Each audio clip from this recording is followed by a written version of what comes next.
Fala galera, bom dia, boa tarde, boa noite, como é que vocês estão? Sejam muito bem-vindos a mais um Black White Podcast. Pessoal, no episódio de hoje estamos recebendo o pastor Robson, que ele é referência no campo missionário, já está no campo há 25 anos e eu creio que ele tem muitas curiosidades e muita coisa para nos ensinar e compartilhar conosco. Mas antes de estar passando a palavra para o pastor Robson, quero agradecer aos nossos patrocinadores, que é a Fusion Studio, que é uma academia de luta onde tem diversas modalidades de luta, e lá na academia tem uma associação. Essa associação prepara o seu filho contra o bullying, seja psicologicamente e fisicamente. Quero agradecer ao Nildo Júnior, que ele é um influenciador digital, que ele diariamente posta dicas em como empreender em Portugal. E a Borges e Feneman, que é uma empresa que trabalha o seu perfil para você estar entrando com autoridade no Instagram ou qualquer plataforma digital aí, gente. Muito obrigado aos nossos patrocinadores. E pastor, muito obrigado por ter recebido o nosso convite. Fiquei muito feliz por você estar aqui. E é isso, muito obrigado mesmo. Confesso que estou um pouco nervoso, mas vamos lá que vai dar tudo certo. Fique em paz, vai dar certo, sim. Vai dar tudo certinho. Pastor, mas antes de você estar compartilhando um pouco da sua história, um pouco, das coisas que você vivenciou, eu queria te fazer uma pergunta. Qual seria a sua opinião referente ao campo missionário? Você acha que, desse tempo todo que você está no campo, você acha que ser um missionário é uma moda espiritual que os jovens adotam ou é algo realmente que a pessoa vai lá e se entrega verdadeiramente? Na verdade, as duas coisas são verdades. Né? As duas coisas estão funcionando juntas, né? Na verdade, a gente tem que analisar pessoa por pessoa. Não dá para generalizar isso sobre uma geração, por exemplo, ou sobre um determinado grupo de pessoas, né? Isso acontece as duas coisas há muito tempo. E eu acredito que vai continuar acontecendo. Só que tem estação, né? Que um sobe mais do que o outro, né? Mas os dois continuam caminhando aí. Joio e trigo, esse é o processo. Entendi, pastor. E, como o senhor compartilhou, né? O senhor iniciou sua caminhada com a Jocum, né? Uhum. Nós vamos estar conhecendo aí sobre a Jocum, porque eu particularmente, eu conheço bem pouco, né? Nos bastidores eu ainda até falei, pastor, é uma escola de missionários. Então você sabe muito pouco, então eu creio que o senhor resumidamente vai, compartilhar muitas coisas aí da Jocum, mas a Jocum, como que ela trabalha referente a esse, vamos dizer, esse joio e esse trigo? Vocês estudam a pessoa e vê e tem uma reprovação ou não? Como é que funciona? Tem. Então, a Jocum é uma organização, né, de jovens com uma missão. Né? E para você se envolver com ela, você começa com a primeira escola que se chama ETED. A Jocum trabalha muito com abreviação, né? Então, tudo que a gente vai citar tem uma sigla, né? Certo. Então, ETED, que significa Escola de Treinamento e Discipulado. Certo. Essa é a porta de entrada para a Jocum. É por aí que você entra para ser um missionário da Jocum. Então, essa não é uma escola de missões. Essa é uma escola de treinamento e discipulado. Então, é nessa escola que você começa a ter um entendimento. Né? Como que eu vou fazer parte de missões? Entendeu? Entendi. Então você descobre ali se você vai ser um missionário transcultural, um missionário local, de missões urbanas, né? Se você vai trabalhar na área de assistência social, qual a área que você vai atuar, se você vai ser missionário na sua igreja, como que missões vai fazer parte da sua vida. Entendi. Entendeu? Então nesse tempo, primeiro é você e Deus, você é direcionado, ensinado para você entender isso em Deus a partir do seu relacionamento pessoal, e aí você tem um grupo de pessoas que caminham com você durante 5 meses, né, para te ajudar a entender, e também você vai sendo analisado dentro disso, e depois da escola você tem uma avaliação, né, se você continua ou se... Não, aqui você precisa ir para outra direção. Entendi. Mas a Jocum é aberta para todo mundo que decide, né? foi aprovado nessa primeira escola, eu quero continuar mais um pouco. Quero fazer outra escola, quero participar de algum projeto, alguma viagem. Então a Jocum é aberta para esse serviço, porque nós somos uma organização de voluntários, né? Todo mundo é voluntário dentro da Jocum. Entendi. E pastor, e como que uma pessoa ela pega e consegue diferenciar uma empolgação a um chamado? Porque eu vejo assim, ser missionário é um negócio que a galera enxerga assim de tipo, praticamente quase parecido com um louvor, né? Que a galera vê o louvor e fala, nossa, eu quero estar participando ali. E ser missionário também. Mas eles não sabem os bastidores, que tem muita coisa ali que pesa também um pouco, né, pastor? Mas como que a pessoa pode diferenciar isso daí? De uma empolgação ao verdadeiro chamado?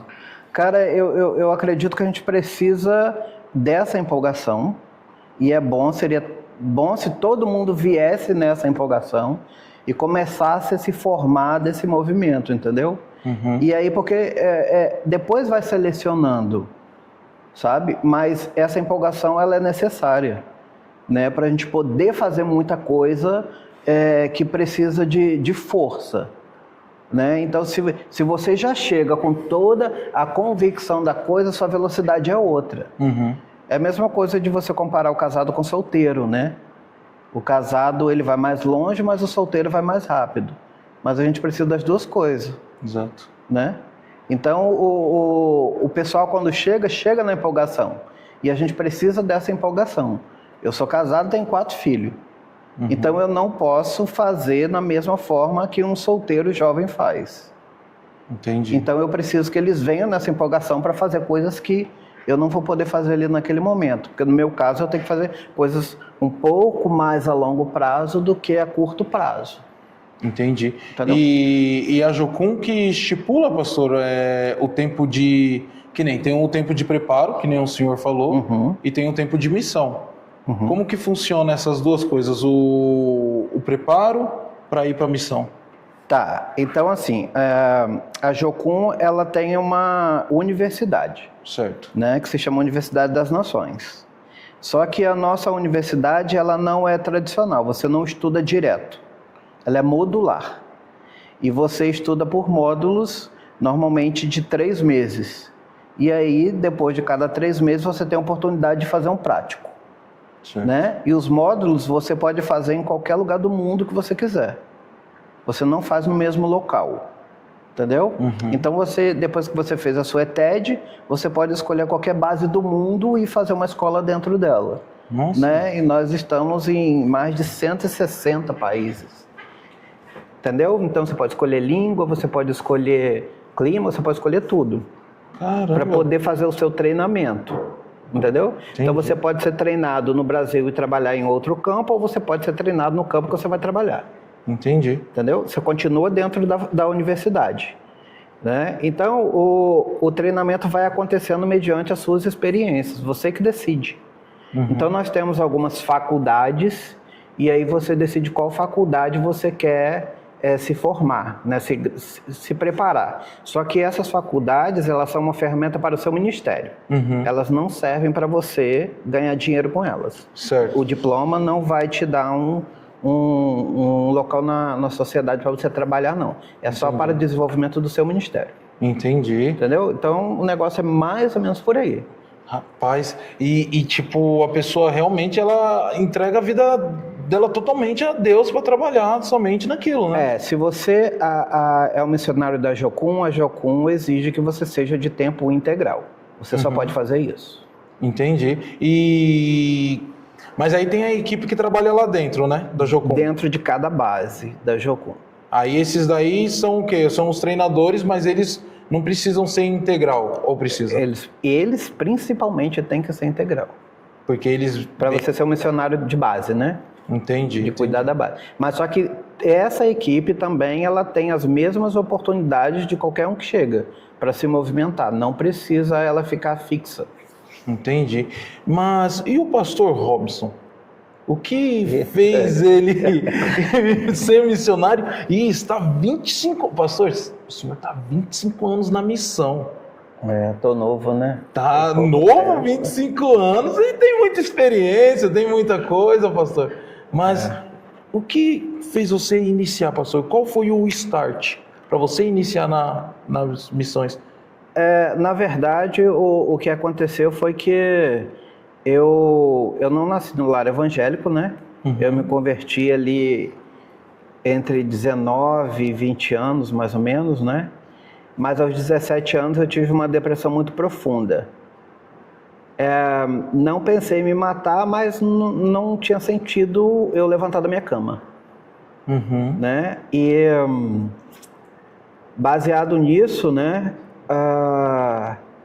Foi quando eu comecei a ouvir falar um pouco de Jesus nessa idade aí, mais ou menos. Sim. Alguns amigos foram antes de mim, e aí depois eles voltaram, né, batendo na porta e tal. Então, esse encontro com Jesus não foi comum para mim. Na verdade, esse encontro com Jesus me deu sentido à vida, me disse o porquê viver, para que viver, né? Então, eu passei um tempo com Jesus dentro do meu quarto, 1 ano contado. 1 ano?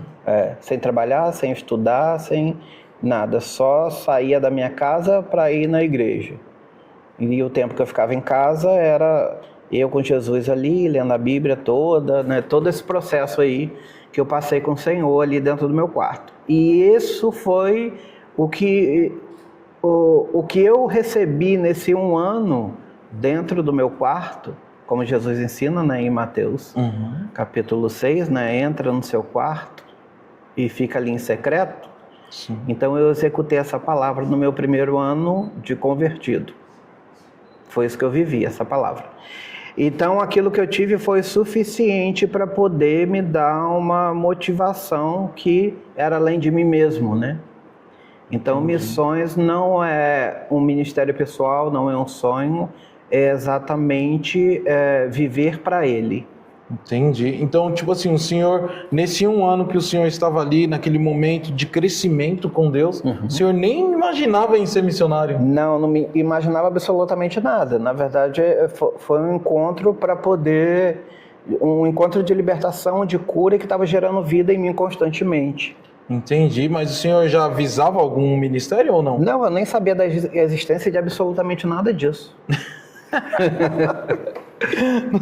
Porque o meu primeiro ano de convertido não foi convencional, né? Eu não frequentava a igreja, não tinha compromisso com a igreja. Eu ia algumas vezes no culto de manhã, né? Era o período que eu frequentava mais a igreja, era assim, entendeu? Entendi. Então, eu sou de família católica, né? E aí, quando eu cheguei na igreja evangélica, não tinha santo nas paredes. Estranhou. Eu estranhei, porque aí eu queria saber que o que o pastor falava era verdade. Então eu fui ler a Bíblia antes de assumir um compromisso. Exato. E tipo, até uma pergunta que eu estava fazendo, acho que foi hoje, quando eu fui levar o meu filho para cortar o cabelo, né? Aí eu tava conversando lá com o irmão e eu falei assim, cara, para você ver, é uma pergunta até, né, engraçada. Porque você fala assim, cara, se você pega uma pessoa de uma certa denominada, vamos dizer, religião, e a pessoa crescer naquilo, ele vai acreditar naquilo, né? Aí como é que você pega e faz essa conversão assim de tipo, eu cresci aprendendo isso, agora eu vou seguir isso. Como que a pessoa pode pegar e fazer essa conversão? Então, na verdade, cara, esse processo acontece baseado na revelação de Deus de forma pessoal para você, né? Então, quando você tem uma revelação pessoal de Deus, é aí que você permite essa influência de mudança. Entendi. E o senhor começou a ter o contato com as missões como, pastor? Não, então, aí, depois que eu passei esse primeiro ano, que aí eu decidi realmente me batizar, porque eu não tinha me batizado ainda. E depois do batismo houve um compromisso, né, com uma igreja, então eu vou ser membro dessa igreja, né, assumir compromisso. E aí a igreja tinha enviado uma pessoa para Jocum pela primeira vez. Entendi. E aí essa pessoa estava voltando do campo e foi dar um testemunho. Enquanto ela estava falando no domingo no culto de missões, Deus falou, da onde ela veio, eu vou te levar. E na hora não tremeu não, pastor? Falou, não, tô de boa. Não, eu estava tranquilo. Tava de boa. Porque assim, a minha vida era interessante viver para Ele já. Eu já tinha essa ideia. Eu estou aqui para viver para Deus. Então, qualquer coisa que Ele fale, eu direcione, para mim, Tô dentro. eu estou dentro. Aí foi aí que o senhor conheceu a Jocum. Isso. Aí eu fui para o mesmo lugar que ela foi, Contagem, Minas Gerais. Entendi. E como é que foi o contato lá, pastor? Como é que foi o primeiro contato de chegar lá? Foi bem difícil, porque isso foi alguns anos atrás, né? E a realidade era bem diferente de hoje. Então, você chegar em um lugar onde você não conhece ninguém, não tem estrutura de absolutamente nada, e você ali tá com um monte de pessoas, dividir espaço com um monte de gente que você não conhece, né? Então, tudo isso foi bem desafiador, e eu não tinha saído de casa para esse tipo de situação na minha vida. Mesmo eu sendo de família grande, né? Não tinha essa coisa, era muito íntima, né? Muito próximo tudo isso. Entendi. Então o desafio foi muito grande, aquela coisa, né? Você não pode trabalhar enquanto você está na Jocum. No sentido de produzir dinheiro. Você tem que trabalhar para o reino, 100%. Você tem que estar disponível lá. Então você tem que ir confiando naquilo que Deus te falou e acreditando que Ele vai cumprir as palavras dele, inclusive pagar as contas. Entendi. E pastor, você chegou lá na Jocum, mas você já tinha uma visão de tipo, eu quero fazer a minha primeira missão em tal lugar. Eu não sei se tem essa opção de escolha, tem ou não? Mais ou menos, né? Na época que eu estudei, a gente tinha ou ir para um prático convencional ou ir para um desafio. O desafio significa que é você que tem que pagar as despesas. E normalmente ele era internacional. E o prático convencional é um convite da igreja local e ela assume as despesas da equipe. Certo. Né? Aí eu falei, não, o meu tempo já é um desafio, então eu vou ficar no convencional. Isso é o aluno que decide. Entendi. Né? No final do teórico dele. Entendeu? Mas missões não é geografia.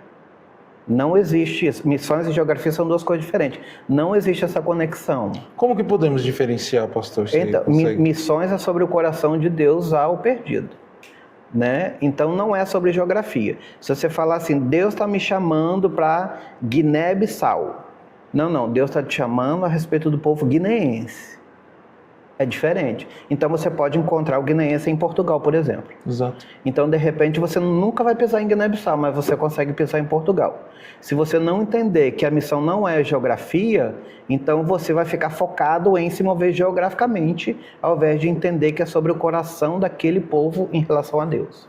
Entendi. E pastor, você já teve alguma missão assim que no meio da missão você falou, meu Deus, o que eu estou fazendo aqui? Jesus Cristo, eu quero ir embora. Já aconteceu já? Na verdade, o meu pensamento nessa direção é a respeito da igreja local. Quando eu estou trabalhando com alguma igreja, aí eu falo, meu Deus, o que eu estou fazendo aqui? Esse é o campo que para mim é um desafio. Rapaz, pastor, gente, porque que nem eu compartilhei com o senhor, mas lógico, foi muito pouco e foi fofo ali. Eu fui fazer uma missão assim no Rio de Janeiro. Mas foi tranquilo. Nós pagou algum veneninho lá, isso, aquilo, e foi tranquilo. Cara, todo dia eu acordava, pastor, e falava, meu Deus, o que eu tô fazendo aqui, Jesus? Por que eu vim, Senhor? Porque eu quero minha mãe, que eu tinha o quê? Acho que eu tinha uns 16 anos, que nós foi dançar hip hop, e o pastor precisava de alguns b-boys, aí eu fui lá para ajudar. Ficamos um mês lá, pastor. Um mês lá em Queimados, no Rio de Janeiro. Mas acabou dando certo. Ficamos tranquilos. Voltei para casa em paz, tranquilão. Mas foi muito pesado. E queria saber, a Jocum, o senhor, né? Que o senhor é um dos treinadores lá também, não é, pastor? Eu sou líder de uma das bases da Jocum, sou diretor. Como é que vocês conseguem trabalhar o psicológico dessa galera? Rapaz, isso daí é sobre a liderança do Espírito mesmo, para poder lidar com tudo isso. Né? Porque o que acontece? O lema da Jocum é conhecer a Deus e fazê-lo conhecido.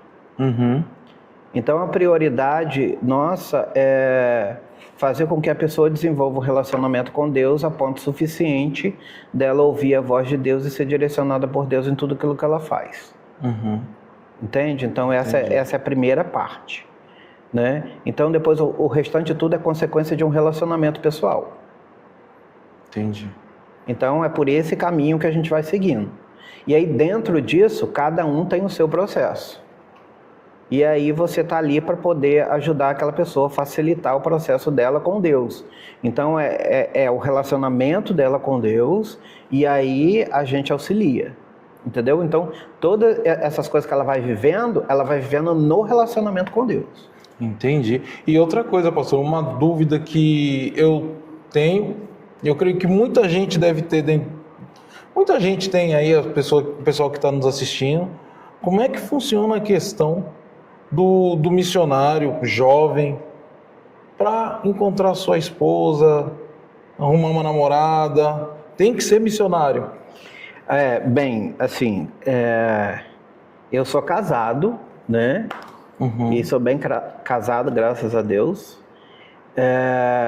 Mas eu acredito que é cada um no seu quadrado, né? Então, se você entende que você é missionário, você precisa casar com uma pessoa do seu quadrado. Entendi. Porque o casamento, ele assume um lugar de prioridade, né? Sim. Então, a missão não vai ser mais prioridade. E aí você é responsável por fazer o seu casamento dar certo. Então, você precisa decidir com quem você vai se casar. Porque se você entende que carrega uma missão de Deus a respeito de um povo, por exemplo, então você precisa achar alguém que tenha o mesmo foco, o mesmo objetivo que você, porque senão você vai ter que abrir mão disso. Entendi. Entendeu? Mas só que dentro do campo, dentro da nossa realidade, tem muita gente disponível. Com certeza. Na verdade, a gente até fala, né? Você quer casar, cara, vem pra Jocum que você casa. E é um povo bonito, né? Os irmãos aí, é um povo bonito, é um povo de Deus, é um povo, né, que tá focado, cara. Indo pra Jocum, a pessoa vai viver duas coisas boas. Vai viver o ministério e vai encontrar o amor. Isso aí. Então, é mais ou menos por esse caminho, né? Entendi. Mas aí, se você não tem certeza da sua missão, então, aí você vai olhar para fora, né? O que está depois daquele muro ali? Aí vai dar ruim, irmão, porque... Exatamente. E a pessoa, porque acontece também, né, pastor? Por exemplo, a pessoa tem um certo ministério, tem um chamado, aí ele acaba não sei se eu posso usar esse termo, mas se casando certo ou casando com uma pessoa do seu quadradinho, né, que nem nós falamos, aí acaba dando aquele, né, aquele balanço errado lá. Então assim, eu quando entrei para a missão, eu queria casar, era a primeira coisa que eu queria, né? Então, antes de ir para o campo, eu queria casar. Eu ia te perguntar isso agora, pastor. Eu queria casar, mas aí não deu certo. Então, na verdade, esse desejo expressava o fato de que Deus não estava no lugar dele, né? Porque se você quer algo antes de Deus, Deus não é primeiro ainda. Entendi. Então, Deus precisa ser o primeiro, é isso que Jesus disse, né? E aí, o que acontece? Quando eu entendi isso, eu falei, tá bom, vou e estou disponível a morrer e a viver desse jeito. E aí, eu estava trabalhando em Guiné-Bissau na época. Sim. E em Guiné-Bissau tem a cultura de você conversar embaixo do pé de caju. E então eu estava na varanda de casa e aí o Senhor me chamou para uma conversa embaixo do pé de caju. Nossa! E aí? E a conversa foi a seguinte: aquilo que eu tenho para você, você viveu até aqui. Se você quiser algo mais, você precisa acrescentar uma pessoa na sua vida. Eita. Porque eu já tinha renunciado ao casamento. Sim. Eu já tinha renunciado ao casamento. E aí, pastor?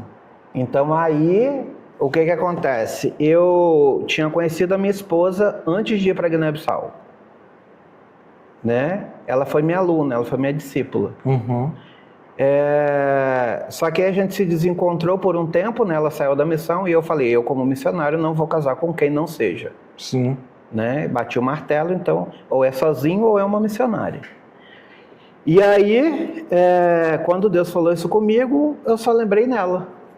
Na hora. Na hora, Aí já ligou eu pra só ela. tinha ela na minha lista, né? Aí já ligou pra ela. Mandei e-mail, porque a comunicação era muito limitada, né, em Guiné-Bissau na época. E como é que ela aceitou essa mensagem? Como que ela recebeu? Como é que foi isso aí, você? No início ela não recebeu, não, né? A resposta foi não. Tipo, você falou que não ia casar? Assim, ela estava vivendo a vida dela, né? Gente. Ela estava seguindo com a vida dela. Sim, e aí? Mas aí, passou alguns meses, eu vim no Brasil e fui participar, né, de um casamento de uns amigos e a gente se encontrou na mesma base. Ei! Aí o coração até bateu forte. Aí depois da festa do casamento, né, que a gente terminou o nosso serviço lá, nós fomos conversar e aí na conversa nós marcamos a data do casamento. Oxi, vocês se encontraram num casamento depois de muito tempo. Alguns anos. E na conversa ali, vamos casar tal dia. Nós só marcamos a data, porque assim, eu estava de viagem para Guiné-Bissau, eu morava em Guiné-Bissau. Sim. Né? Eu estava trabalhando em Guiné-Bissau. Aí eu falei, tô indo em Guiné-Bissau e dia tal eu volto pro Brasil. E dia tal a gente casa. 2 meses depois que eu cheguei no Brasil, né? A gente marcou a data do casamento. Rapaz, pastor, eu achava que eu tinha casado rápido, porque eu casei com 3 meses. Rapaz, tu venceu de mim. Encontrei um que ganhou de mim. Moço, eu achava Mas a gente era amigo, né? Mesmo à distância, a gente manteve a amizade. A gente só seguiu como diferente. Vocês já se conheciam? Já, né? Então, baseado nesse contexto que a gente acabou... Aí ela retornou para a missão. Isso.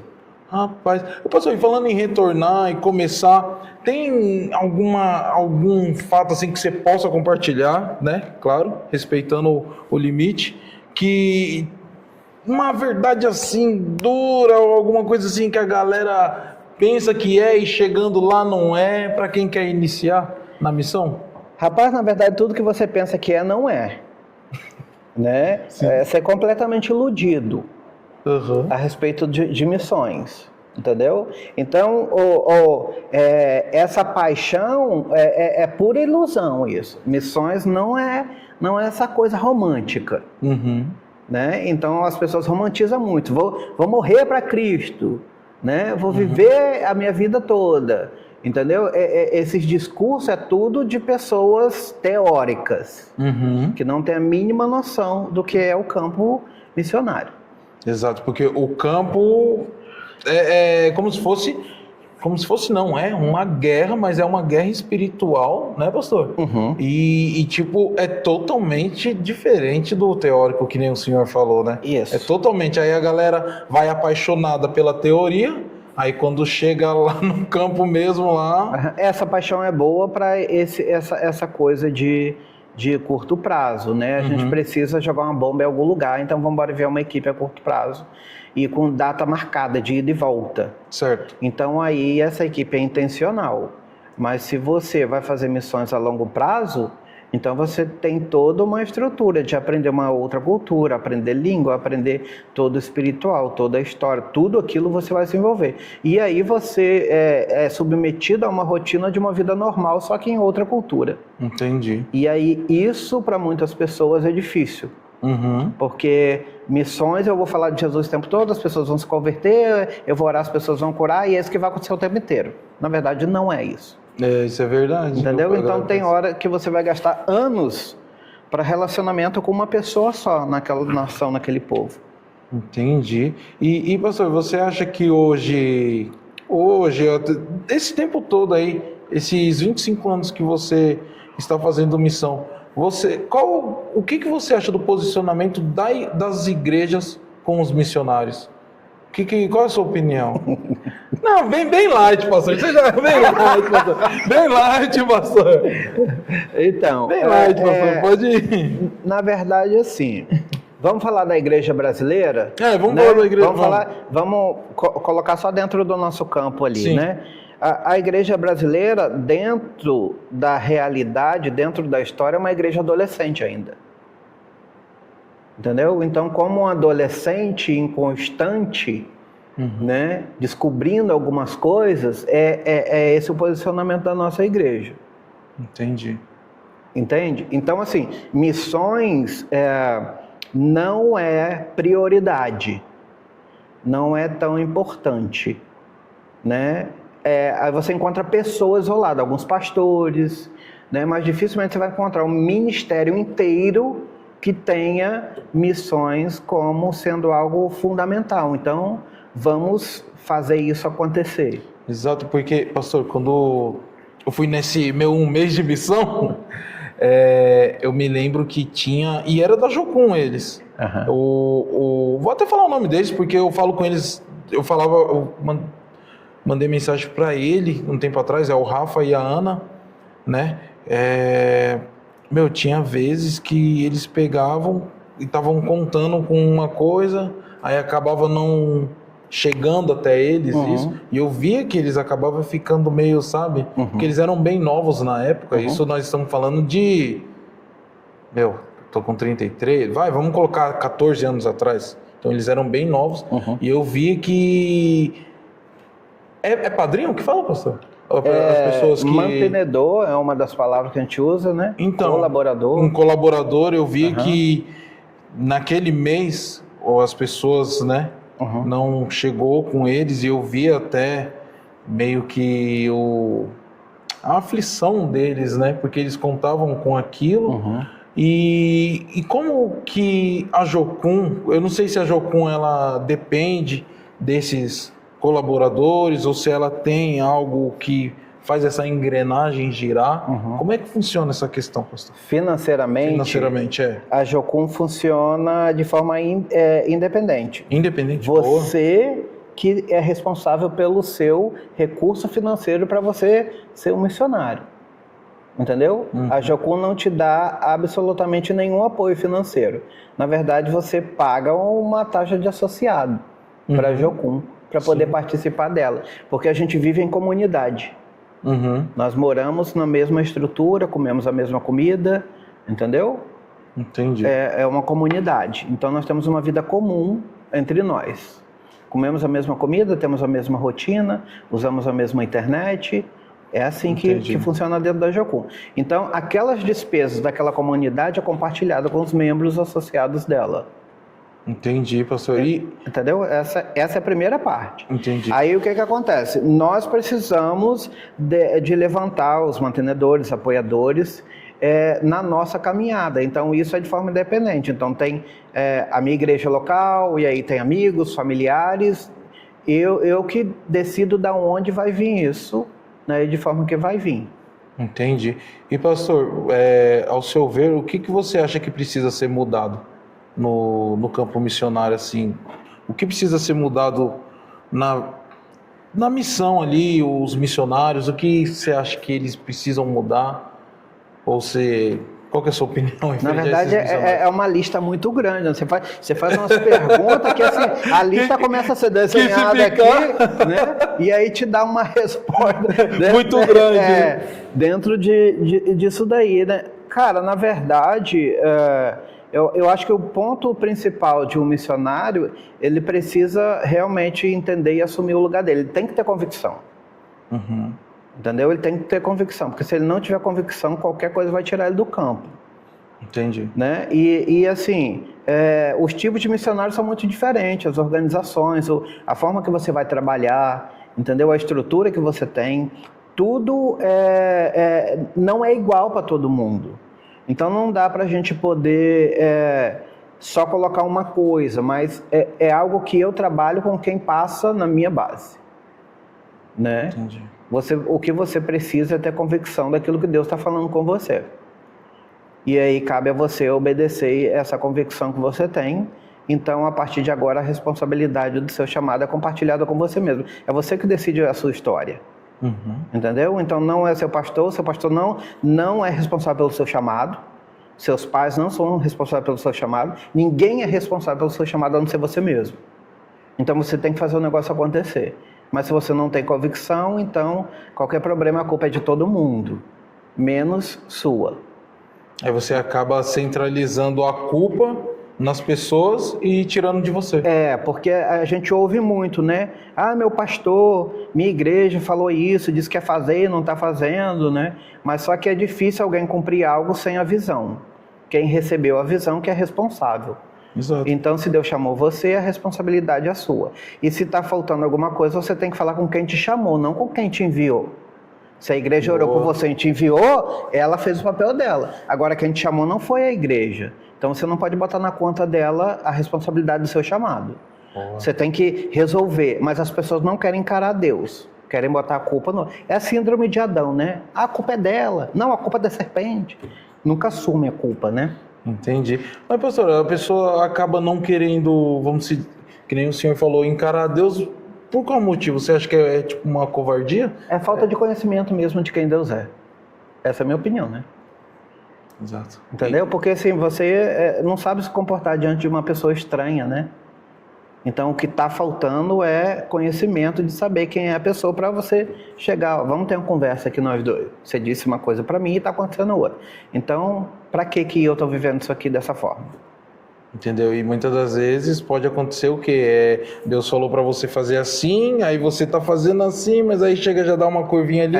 Dá uma de Abraão, né? Querer cumprir a promessa do seu próprio caminho, né? Quando ele deitou com a escrava da esposa, né? Que tá dando problema até hoje. Entendeu? Então, isso é o que muita gente faz, né? Eu quero missões, eu quero fazer o que Deus quer, mas eu quero que seja desse jeito aqui. Entendi, pastor.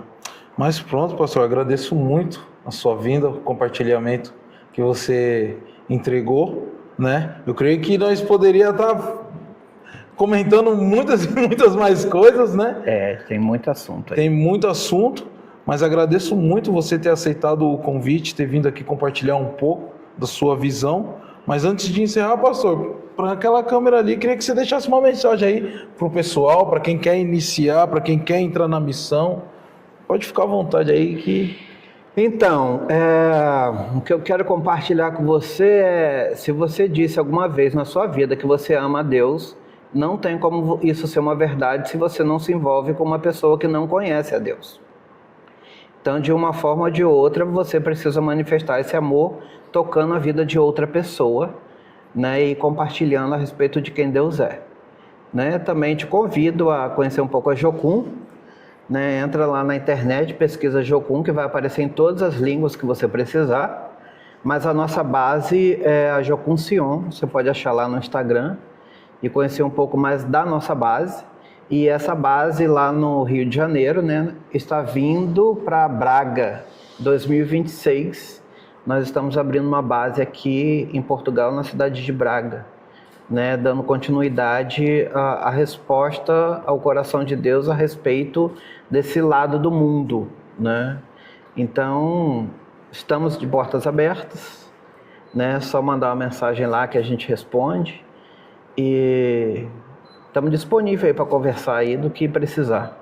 Boa, brigadão mesmo, hein, pastor? E pessoal, na descrição do vídeo vai estar o link de todos os nossos patrocinadores, da página do pastor e até mesmo da Jocum. Pode pôr da Jocum, né, pastor? Sim. Vamos colocar na descrição o link da Jocum. Dê uma olhadinha lá, pessoal. De repente, você não pode ser um missionário que vai para o campo, mas você pode estar ajudando a missão, sabe? Que nem o senhor falou, sendo um colaborador, né? Você pode estar fazendo dessa maneira, que você também vai estar ajudando muito os missionários, que a obra missionária ela é muito grande, precisa de trabalhadores, de colaboradores, pessoal. Muito obrigado por ter ficado até agora aqui conosco. Se inscreve no nosso canal, deixe seu like, nos acompanhe nas redes sociais e, pessoal, não se esqueça que o sol é para todos e a sombra é somente para aquele que levanta e tem coragem para fazer acontecer. Tamo junto e até a próxima, pessoal. Tchau, tchau. Boa. Pastor, brigadão, hein, pastor? Que Deus abençoe. Vou conversar, pastor. Tava um pouco nervoso, pastor. Não, mas... Você fez eu errar moço do céu. Não, mas você põe as perguntas e assim, se eu respondo a pergunta direta, arruma um problema. Não. Mas a gente não tem tempo de fazer a introdução e passar pelo negócio. Exato, não tem. Então, aí eu pegava, aí eu fazia a pergunta e falava, o pastor vai pegar, vai soltar uma, mas aí não pode falar, não dá. Porque tem muita coisa também, né, pastor, que tipo...